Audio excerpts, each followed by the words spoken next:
সকালে শুরু হয়েছে, কোথা থেকে কোন কোন রাতে বাস পরিষেবা? একটা সময় বামফ্রন্ট সময়ে আমার মনে হচ্ছে সুভাষ চক্রবর্তী যখন ট্রান্সপোর্ট মিনিস্টার ছিলেন তখন এটা করেছিল, পরে বেশি দিন চলেনি, বন্ধ হয়ে গেছে। কিন্তু পাবলিকের ডিমান্ড উপরে মাননীয় মুখ্যমন্ত্রীর নির্দেশে এটা আমরা চালু করেছি 21শে জুলাই থেকে। মেন সরকারি হসপিটাল আছে সেখানে স্টেশন থেকে, আর ধরুন প্রমিনেন্ট জায়গা, ধরুন ব্যারাকপুর থেকে, ওরকম বজবজ থেকে, এরকম হাওড়াতে বাসগুলো চালু হয়েছে। মেন সিটির মধ্যে মেন, মানে যেখান থেকে কোনো অসুস্থ মানুষকে নিয়ে যাওয়া যেতে পারে, পরিবারের লোকরা যেতে পারে। শিয়ালদা হাওড়া স্টেশন আছে, শিয়ালদা হাওড়া স্টেশন তো আছে। আর দমদম দমদম এদিকে আর অন্য কোনো? এটা পুরো রুট আপনার পেয়ে যাবে, আমি আপনাকে অন্য কোনো জেলাতে কলকাতাটা অফিস বন্ধ না, আমি পুরো রুটটাই দিয়েছি। অফিসের লোকগুলোকে বলবেন আমাদের। বলছি যে আরেকটা কথা, যে রাস্তার অবস্থা করুণাময় থেকে আরম্ভ করে খুব খারাপ, বাসেরও তো অনেক ক্ষতি হচ্ছে। রাস্তা অবস্থা তো সত্যি খারাপ আছে, যেহেতু বৃষ্টি শুরু হয়ে গেছে। আমার মনে হচ্ছে বৃষ্টির মধ্যে তো রাস্তা হবে না, বৃষ্টির পরে যতটুকু রিপেয়ার করা আমরা করছি, কিন্তু পুজোর আগে মাননীয় মুখ্যমন্ত্রী নির্দেশ দিয়ে দিয়েছেন সব রাস্তা কমপ্লিট করে আমরা করে নেবো। রাত্রিকালীন বাস পরিষেবাটা মানুষ যে সুবিধাটা পেত না আগে, এখন ক্যাব ভাড়া করে বিভিন্ন মানুষ তো মানুষকে সেবা দেওয়ার জন্যই তো সরকার গঠন হয়। সরকার নিজের কাজ করছে, আমাদের যা দায়িত্ব আছে, আমরা যে দায়িত্ব নিয়েছি সেই দায়িত্বটা আমাদের পালন করছি। এই পরিষেবাটা কিভাবে থাকবে? রাত্রিকালীন পরিষেবা সারাক্ষণ চলবে, 1 ঘন্টা গ্যাপ করে করে পরিষেবা। রাত্রে যে ক্যাবের দাদাগিরি সেটা কি কমবে?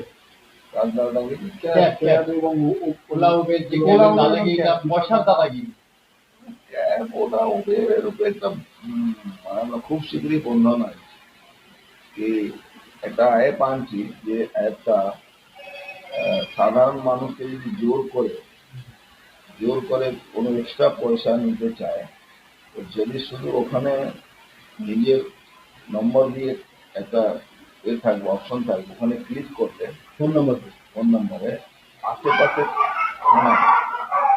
আমার যে কন্ট্রোল রুম আছে সেখানে একটা ভিট করবে, যাতে ইমিডিয়েট সুযোগ সুবিধা সহায়তা, যেরকম মেয়েদের, বিশেষ করে এটা মেয়েদের সুবিধা হবে। ইমার্জেন্সি টাইমে কোনো একটা অঘটন ঘটলো, তখন ওটা ওখানে একটা অ্যাপের উপরে শুধু ক্লিক করলে, অপশনে গেলে ক্লিক করলে কিন্তু এই মেসেজটা সঙ্গে সঙ্গে কনফার্মিং থানায় চলে যাবে। আপনি জানেন ইতিমধ্যে থানা কেমন মতন গাড়ি দিচ্ছি, 102 ব্যবস্থা করছি থানায়, যাতে অন্য গাড়ি থেকে 5 মিনিট, 6 মিনিট, 10 মিনিটের মধ্যে চলে আসে। এটা কি শুধু Ola app agency? Ola app agency Ola উবেরের জন্য রাজস্থানতে চলেছেন ওলা উবেরকে? দেখো, ইলিগালি কিছু করতে দেওয়া যাবে না, সুরক্ষা দিতে হবে আমাদের, নো কম্প্রোমাইজ। আইটি সেক্টর থেকে অনেক মানে যারা কাজ করতে যায় কর্মীরা, আইটি সেক্টরের পজিশনটা ভালো না, এইসব নিয়ে আইটি সেক্টর আস্তে আস্তে তোলাবাজি এক্সটর্শন জেনে এখান থেকে মোটামুটি শেষ হয়ে গেছে। নতুন সরকারে সেটা, নতুন সরকার যেটা মেন পলিসি আছে, ভরসাহীন, ভয় আউট, এরূপে অনেকটা ন্যারেটিভ সেট হবে। আমরা যেরকম ল্যান্ড পলিসি নিয়ে আসছি, আমরা যেরকম ইন্ডাস্ট্রি ইনভেস্টমেন্ট পলিসি নতুন নিয়ে আসছি, আমরা কিছু নেগেটিভও রেখেছি, মানে কোন ইন্ডাস্ট্রি যখন আসবে সেখানে বাংলার সাধারণ মানুষের ক্ষতি হবে, এইসবগুলোকে নজর রেখে একটা পলিসি আসছে। যে সমস্ত গাড়ি ড্রাইভ করছে তাদের বিরুদ্ধে কি পরিবহনের তরফ থেকে কোনো আইন আনাচ্ছে? কত পরিবহনের আইন আছে, প্রয়োগ বা তাকে যারা মাইক্রো লেভেলে অবজারভেশন করবে তাদের অভাব আছে, সেটা আমরা আরো কঠোরতম, যেরকম CCTV camera, AI generated system develop করছি, আমরা হাই স্পিড হলে সঙ্গে সঙ্গে মানে অ্যালার্ম আসবে, তখন তাকে কি করা যাবে। এদিকে দুর্ঘটনা কমবে। সমর্থন মানুষের দেখুন, ভয় না থাকে যে আমার ফাইন হবে, আমার জেল হবে, নিরঙ্কুশ হয়ে যাবে, যা ইচ্ছা তাই। এতে র্যাশ ড্রাইভে কতটা গতি আনা যাবে, গতি রোধ করা যাবে।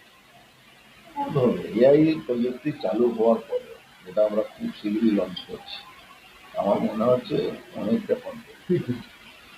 এই যে মানে র্যাশ ড্রাইভিং, মদ খেয়ে ড্রাইভিং করছে, মদ খেয়ে ড্রাইভিং করে গাড়ি ব্যালেন্স এরকম এরকম করে, সেটা এআই কন্ট্রোল রুমকে বলে দেবে যেটা মানে সমস্যা আছে, তখন ওটাই আটকানো যাবে।